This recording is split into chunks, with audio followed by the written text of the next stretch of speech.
जय माता दी फ्रेंड्स, कैसे हैं आप सब दोस्तों। बताने के लिए कमेंट में जय माता दी जरूर लिखिएगा। दोस्तों, माता रानी आने वाली हैं और इस बार सबके दुखड़े मिटाने वाली हैं, सबकी पुकार सुनने वाली हैं, क्योंकि इस बार हम बहुत ही धूमधाम से नवरात्रि मनाने वाले हैं। माता रानी को अपने घर लेके आने वाले हैं और एक से बढ़ के एक उपाय और टोटके करने वाले हैं। अगर आप हमारे चैनल पर नए हैं तो माता रानी के इस प्यारे से परिवार का हिस्सा बनने का मौका बिल्कुल भी हाथ से ना जाने दें। माता रानी के इस चैनल को ज़रूर सब्सक्राइब करें और बेल आइकन को भी प्रेस कर दें ताकि हमारे आने वाली वीडियोस का नोटिफिकेशन सबसे पहले आपको मिले। तो चलिए दोस्तों, आज जान लेते हैं कि माता रानी को कैसे प्रसन्न करना है, कैसे नवरात्रि के व्रत और पूजा करनी है और क्या क्या सावधानियां रखनी है। हम आपको एक एक करके बड़ी आसानी से समझाएंगे, लेकिन आप वीडियो स्किप बिल्कुल भी मत कीजिएगा और अंत तक सब कुछ अच्छे से सुनकर और समझकर कीजिएगा। पहले जान लेते हैं कि नवरात्रि के व्रत कैसे करें। दोस्तों, सबसे पहले जैसा कि हम आपको सभी व्रतों में बोलते हैं कि सुबह जल्दी उठें। अगर ब्रह्म मुहूर्त में उठते हैं तो सर्वश्रेष्ठ है, वरना सूर्योदय से पहले तो ज़रूर उठें। आप लगभग 5-6 बजे सुबह उठ जाएं, फिर अपने नित्य कर्मों से निवृत्त होकर स्वच्छ जल से स्नान करें और स्वच्छ वस्त्र धारण करें। ध्यान रहे, आपको हल्के रंग के वस्त्र ही धारण करने हैं। अगर लाल रंग के वस्त्र धारण करते हैं तो इससे बेस्ट कुछ नहीं हो सकता, क्योंकि माता रानी को सबसे प्रिय लाल रंग ही है। अगर स्त्रियां हैं तो अच्छे से श्रृंगार करें। दोस्तों, ये 9 दिनों का महोत्सव है, इसे उत्सव की तरह ही मनाएं और सज धज के रहें। स्त्रियां 16 श्रृंगार करके अगर पूजा करती हैं तो पूजा की शक्ति और भी बढ़ जाती है। दोस्तों, हमने अपने आप को तैयार कर लिया, अब बारी है हमारी माता रानी की। अब आपको अपने पूजा स्थल को स्वच्छ करना है। ये काम आप एक दिन पहले भी कर सकते हैं। पहले ही साफ सफाई करके और सारी पूजन सामग्री अरेंज करके रखें ताकि सुबह सुबह सब कुछ आसानी से हो जाए।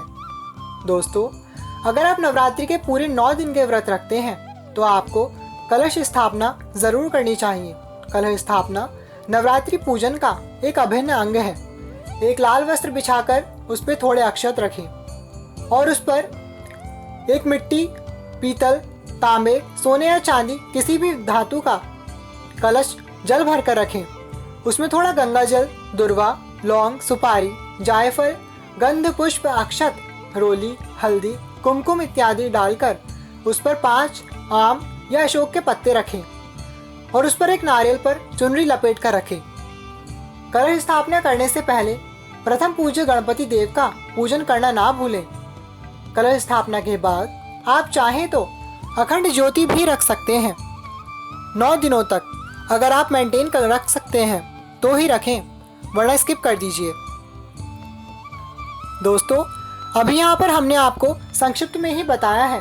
अगर आप पूरा डिटेल में देखना चाहते हैं कि कलश स्थापना, ज्वारे बोना, अखंड ज्योति और माता की चौकी कैसे स्थापित करें, तो इन सभी के वीडियोस हमने डिटेल में बनाए हैं। उनमें ना सिर्फ बताया है बल्कि हमने सब कुछ बहुत अच्छे से खुद करके दिखाया है। आप उसे ज़रूर देख लीजिएगा, आपको डिस्क्रिप्शन बॉक्स में वीडियोस का लिंक मिल जाएगा। दोस्तों, कलश स्थापना के बाद माता रानी की प्रतिमा को चुनरी से उड़ाकर स्थापित करें और उनकी सिंदूर, अक्षत, रोली मोली, हल्दी, फल पुष्प, नैवेद्य इत्यादि से पूजन करके धूप दीप दर्शाएं। पूजन के बाद अपने दाहिने हाथ में थोड़ा जल, अक्षत, पुष्प और दक्षिणा लेकर संकल्प करें कि हे माँ, मैं आपके नवरात्रि के 9 दिनों के व्रत का संकल्प करता या करती हूँ। आप इसके प्रभाव से मेरी मनोकामना पूर्ण करें और मुझ पर एवं मेरे परिवार पर अपनी कृपा दृष्टि सदैव बनाए रखें। आप अपनी मनोकामना बोलते हुए भी संकल्प ले सकते हैं। संकल्प अवश्य लें और उसे पूर्ण भी करें। संकल्प लेने से हर इच्छा जरूर पूरी होती है, क्योंकि ऐसा करके हम माता रानी से प्रॉमिस कर लेते हैं। दोस्तों, फिर पूरे दिन अपने सामर्थ्य के अनुसार व्रत करें। वैसे तो एक ही समय फलाहार भोजन करना चाहिए। आप चाहें तो पूरे दिन निर्जल रह सकते हैं, फलाहार रह सकते हैं, और यदि आपका शरीर साथ नहीं देता तो या फिर आप अस्वस्थ हैं तो आप सात्विक भोजन करके भी व्रत कर सकते हैं। दोस्तों, इस प्रकार से पूरा दिन व्रत करने के बाद शाम को माता का पूजन करके नवदुर्गा की कथा एवं आरती करके ही भोजन करें। नवदुर्गा कौन कौन सी हैं? किस दिन किस देवी की पूजा विधि, कथा, भोग और मंत्र क्या है, ये भी हमने दूसरे वीडियो में विस्तार से समझाया है, आप उसे जरूर देख लें। दोस्तों, अब आपको बता दें नवरात्रि व्रत के कुछ जरूरी नियम, जैसे कि आपको इन दिनों तामसिक भोजन नहीं करना चाहिए, जैसे लहसुन, प्याज, मांस, मदिरा इत्यादि। व्रत में फलाहार भोजन ही लें, जैसे कुट्टू का आटा, सिंघाड़े का आटा, साबूदाना, सवा के चावल, फल, दूध, लौकी, कद्दू, गाजर, सिंघाड़े, आलू, सेंधा नमक इत्यादि का ही सेवन करें। सब्जियों में सारी सब्जियां ना खाएं, केवल फलाहारी सब्जियां लें। मूली, फली, सेम, साग, भुज्जी इत्यादि बिल्कुल भी ना खाएं। अगर आप सभी व्रत रख रहे हैं तो नवरात्रि में नीले, काले इत्यादि डार्क कलर के कपड़े ना पहने, लाइट कलर के ही कपड़े पहने। नवरात्रि में दाढ़ी, बाल, नाखून इत्यादि भी नहीं कटवाने चाहिए और नवरात्रि में नींबू काटना भी वर्जित माना जाता है। दोस्तों, व्रत तन से अधिक मन का होता है, इसलिए इन दिनों किसी की चुगली, निंदा, बुराई, हिंसा, लड़ाई झगड़ा, घर में क्लेश इत्यादि बिल्कुल भी ना करें। अपने मन को शांत और पवित्र बनाए रखें और सात्विक आचरण करें। नवरात्रि में दिन में सोना भी नहीं चाहिए और रात्रि को जागरण भी करना चाहिए, क्योंकि नवरात्रियों में रात्रि का ही महत्व है। अगर इतना नहीं कर सकते तो माता के निकट ही भूमि पर शयन करें। फ्रेंड्स, अब आपके कुछ प्रश्न और शंकाओं को भी सुलझा देते हैं, जैसे कि अगर आप वर्किंग हैं और घर पर पूरा दिन नहीं रह सकते तो आपको कलश स्थापना नहीं करनी चाहिए, क्योंकि ऐसे में घर को खाली नहीं छोड़ते। आप केवल माता की प्रतिमा का पंचोपचार से पूजन करके व्रत जरूर रखें। पीरियड्स में महिलाएं कलश स्थापना और प्रतिमा पूजन ना करें, किसी से करवा लें या फिर दूर से ही माता के मंत्रों का जाप और कथा सुनकर या पढ़कर व्रत बिल्कुल रख सकती हैं।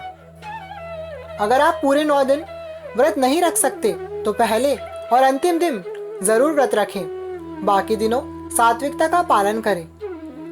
इस तरीके से व्रत करते हुए अंतिम दिन पूर्णाहुति और कन्या पूजन जरूर करें, तभी आपके व्रत पूर्ण माने जाते हैं।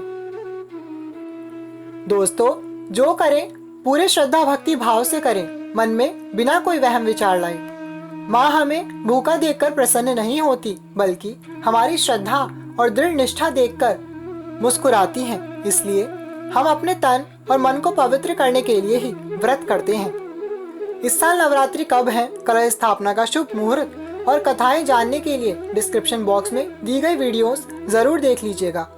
वीडियो को लाइक किए बिना बिल्कुल भी ना जाएं और इस नवरात्रि माता रानी के इस परिवार का हिस्सा तो जरूर बने।